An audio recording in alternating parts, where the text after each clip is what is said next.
அத்தை மகள் தமிழ் இருக்க, ஆசை நாயகி ஆங்கிலம் இருக்க, ஊர் தேவையா இந்தி எதுக்கு? அனைவருக்கும் வணக்கம். நேத்திக்கு பார்த்தீங்கன்னா மத்திய கல்வித்துறை அமைச்சர் தர்மேந்திர பிரதான் அப்படின்றவர் என்ன பண்ணியிருக்கார் அப்படின்னு பார்த்தீங்கன்னா ப்ரெஸ் மீட்டில் வச்சு ஒரு விஷயம் பேசியிருக்காருங்க. அவர் பேசின விஷயத்துக்கு நம்ம தமிழ்நாட்டில் இருந்து பயங்கரமான எதிர்ப்பு கிளம்பிட்டு இருக்கு. நாம் அனைவரும் அறிந்தபடியே இந்த ஒன்றிய பாஜக அரசு ஏற்கனவே நம்மளை நிறைய விஷயத்தில் வஞ்சித்து வருகிறது. இப்போ என்ன பண்ணியிருக்காங்க அப்படின்னு பார்த்தீங்கன்னா, நம்ம தமிழ்நாடு இந்த மும்மொழி கொள்கை, அவங்களுடைய மும்மொழி கொள்கையை ஏற்றுக்கிற வரைக்கும் தமிழ்நாட்டுக்கு நிதி கிடையாது அப்படின்னு சொல்லி பகிரங்கமாக பிளாக்மெயில் பண்ணியிருக்கார். யாரு?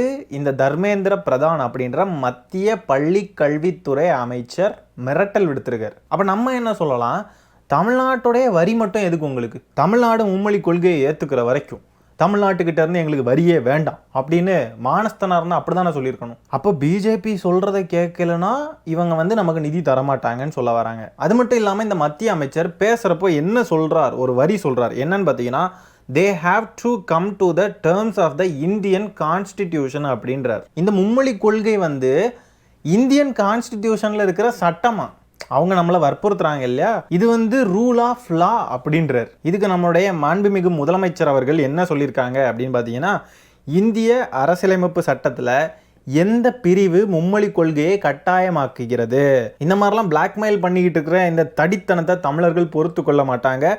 எங்கள் உரிமையை தான் நாங்கள் கேட்டுக்கிட்டு இருக்கோம், உங்கள் தனிச்சொத்தை கேட்கறது போல திமிரா பேசினா தமிழர்களுடைய தனிகுணத்தையும் பார்க்க வேண்டியது இருக்கும் டெல்லி அப்படின்னு சொல்லியிருக்காரு. இதுக்கு நம்ம தாவேகா தலைவர் விஜய் அவர்களும் கண்டனம் எழுப்பியிருக்காரு. அது மட்டும் இல்லாமல் நம்மளுடைய சைமன் செபாஸ்டியனும் கண்டனங்கள்லாம் தெரிவிச்சிருக்கான். விஜய் அவர்களுடைய கண்டனம், ஐயோ என்ன ஒரு அற்புதமான கண்டனம் தெரியுமா. அவருடைய கண்டன அறிக்கையை பார்க்கறதுக்கு முன்னாடி இந்த சம்பவம் மட்டும் இல்லாமல் விகடனுடைய இணையதளத்தையும் மொத்தமாக முடக்கிட்டாங்க. யார் முடக்கினதுன்னு பார்த்தீங்கன்னா, ஒன்றிய அரசுடைய சட்ட அமலாக்கத்துறை முடக்கியிருக்காங்க. இதற்கும் சேர்த்து விஜய் அவர்கள் அறிக்கை வெளியிட்டிருக்காரு. என்னன்னு பார்த்தீங்கன்னா, மும்மொழி கொள்கையை வலிய திணிப்பது மாநிலங்களின் தன்னாட்சி உரிமையை பறிப்பதன்றி வேறென்ன, ஜனநாயகத்தின் 4வது தூணான இதழியல் துறைக்கு உரியதான பத்திரிகை சுதந்திர தர்மம் காக்கப்பட வேண்டும். 100 ஆண்டு காணும் விகடன் இணையதள பக்கம் முடக்கப்பட்டதற்கு ஒன்றிய அரசு தான் காரணம் என்கிற கருத்து நிலவுகிறது. ஒன்றிய அரசு தான் காரணம் என்கிற கருத்து நிலவுகிறதாம். அதாவது விகடனை முடக்கினது முழுக்க முழுக்க ஒன்றிய அரசு தான் எல்லாருமே சொல்லிட்டாங்க. அதுதான் உண்மையும் கூட, நியூஸ்லேயே போட்டுட்டாங்க. ஆனால் விஜய் அவர்கள் கருத்து நிலவுகிறதாம். டைரக்டாக பேரை சொல்லுறதுக்கு கூட அவருக்கு அவ்வளோ பயம். எதுக்கு அவ்வளோ பயம் மிஸ்டர் விஜய் அவர்களே? மாநில மொழி கொள்கைக்கு சவால் விடுத்து தமிழகத்துக்கு நிதி ஒதுக்க மாட்டோம் என்று பகிரங்கமாக அறிவிப்பதும் விகடன் இணையதள பக்கத்தை முடக்கியதும் ஜனநாயகத்திற்கு எதிரான கண்டனத்துக்கு உரிய பாசிச அணுகுமுறையே. இப்போ பாசிசம்னா என்னன்னு விஜய் அவர்களுக்கு அதோட மீனிங் என்னன்னு புரிஞ்சிருக்கும்னு நினைக்கிறேன். விகடனுக்கே இந்த நிலைமை. யாரு விகடன்? யாரு?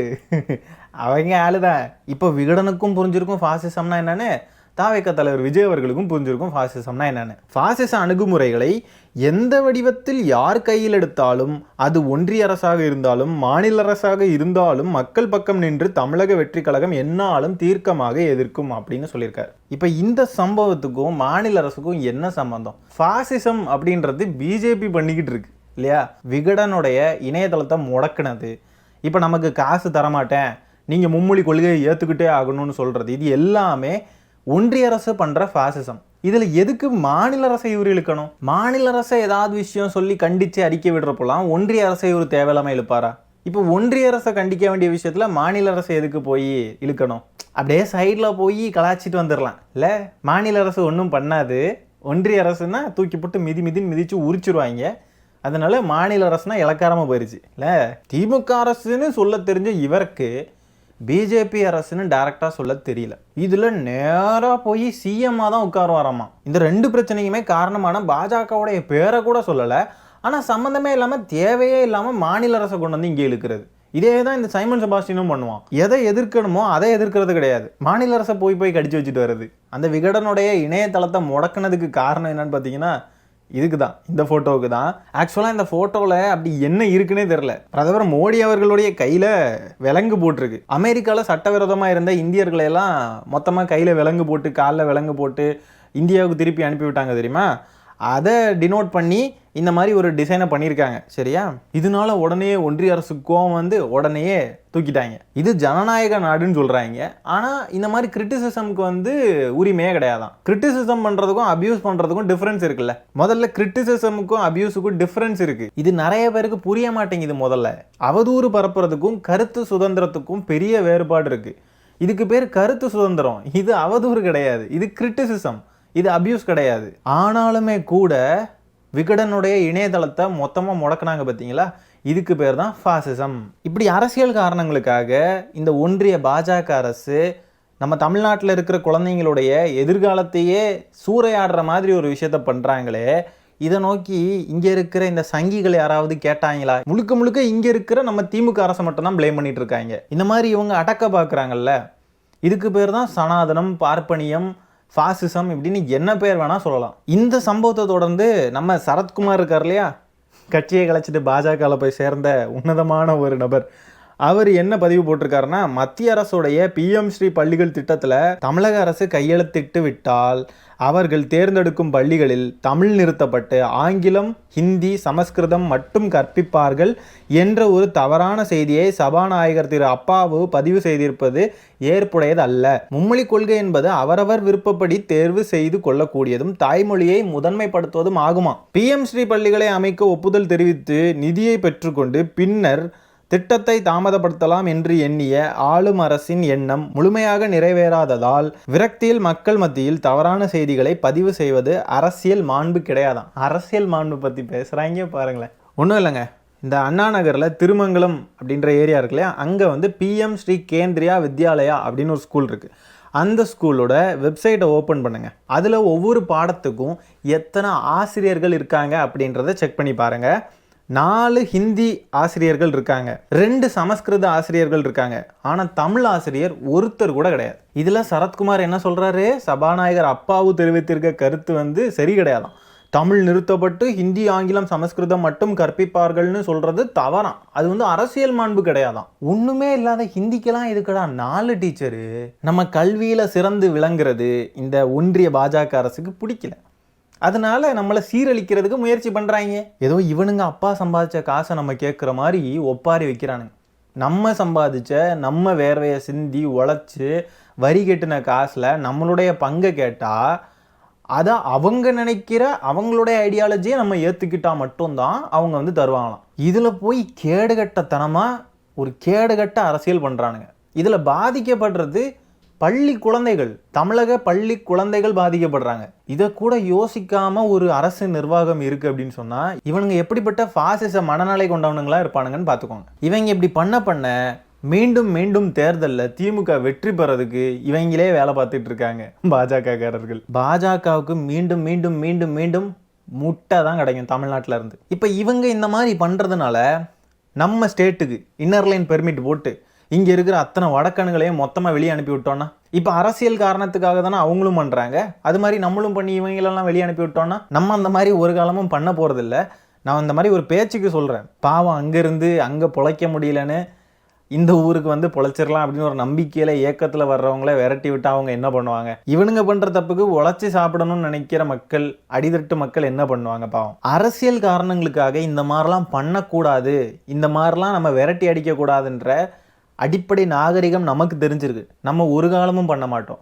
ஆனால் அரசியல் காரணங்களுக்காக அவங்களுடைய ஐடியாலஜிஸை நம்ம ஏற்றுக்கலன்றதுக்காக நம்மளை இந்த மாதிரி ஒடுக்க பார்க்குறாங்களே, நம்மளை இந்த மாதிரி புறக்கணிக்கிறாங்களே, இது என்ன மாதிரியான அரசியல் நாகரிகம்? இவங்களுக்கெல்லாம் ஒரு 2-3 நாளைக்கு அரசியல் நாகரிகத்தை கொஞ்சம் தள்ளி வச்சுட்டு டீல் பண்ணால் சூப்பராக இருக்கும். ஆனால் ஜனநாயக பூர்வமாக இருக்காது. அதுதான் பிரச்சனை. ஏற்கனவே மொழிக்காக போராடின மண் இது. இந்த மண் மறுபடியும் கல்விக்காகவும் மறுபடியும் மொழி திணிப்புக்கு எதிராகவும் போராட வேண்டிய நிலைமையை உருவாக்கிக்கிட்டு இருக்கு இந்த பாஜக அரசு. வருங்காலத்தில் பாஜகவை ஆதரித்து பாஜகவை வெல்ல வச்ச மாநிலங்களுக்கு மட்டும்தான் நிதி பகிர்வு அப்படின்னு சொன்னாலும் சொல்லுவானுங்க. சொல்லப்போனால் மாநில சுயாட்சி சட்டத்தை அவங்க தான் மீறிட்டு இருக்காங்க. நம்மெல்லாம் ஏதோ இல்லாத சட்டத்தை சொல்லி நம்ம சட்டத்தை மீறுறோமா? இவங்க ஹிந்தியையும் சமஸ்கிருதத்தையும் திணிக்கிற மாதிரி ஏன் நம்மளுடைய தமிழ் மொழியை அவங்களுடைய மாநிலங்களில் திணிக்கக்கூடாது? கல் தோன்றி மண் தோன்றா காலத்தில் முன் தோன்றிய மூத்த குடி எங்கள் தமிழ் குடி, எங்கள் தமிழ் மொழி. இந்த மொழியை அந்த ஒன்றுத்துக்குமே ஆகாத இப்போ வந்த இந்த ஹிந்தி மொழி இருக்கிற மாநிலங்களில், ஹிந்தி மொழி பேசுகிற மாநிலங்களில் பேச வைக்கட்டுமே. அங்கே கொண்டு போய் திணிங்க, எங்களுடைய மொழி சிறப்பான மொழியாச்சே, இலக்கணம் இலக்கியம் இப்படி பல விஷயம் இருக்குது எங்கள் மொழியில். இந்த கல் தோன்றி மண் தோன்ற காலத்தில் முன் தோன்றிய மூத்த குடி தமிழ் குடி அப்படின்னு சொல்கிறப்பவே உடம்பெல்லாம் சிலிர்க்குது. இப்படியெல்லாம் சிலிர்க்கிறதுக்கு ஹிந்தியில் ஏதாவது இருக்கா? இப்படியெல்லாம் பெருமையாக சொல்கிறதுக்கு அந்த மொழிகளில் ஏதாவது இருக்கா? மொழி மேலே கை வச்சவன் எவனுமே தமிழ்நாட்டில் வெற்றி பெற்றதா சரித்திரமே கிடையாது. நம்மளாம் அடித்து கூப்பில் தான் உட்கார வச்சுருக்கோம் இத்தனை வருஷமும். ஏதோ கட்ட பஞ்சாயத்து பண்ணுற மாதிரி பண்ணுறாங்க பாருங்களேன். ஒரு மாநிலத்துக்கு அவங்க கொடுக்க வேண்டியது அவங்க கடமை, அவங்க இதை செஞ்சு தான் ஆகணும். இதை செய்ய மாட்டேன்னு முரண்டு பிடிச்சிக்கிட்டு இருக்காங்க பாருங்க. கேட்டால் மும்மொழி கொள்கையை ஏற்றுக்க வேண்டியது உங்களுடைய கடமை, நீங்கள் எதை முரண்டு பிடிக்கிறீங்க? எல்லாரும் ஒரே மொழி ஆகலாம், எல்லாரும் ஒரே இனமாகலாம் அப்படின்னு முயற்சி பண்ணிட்டு இருக்காங்க.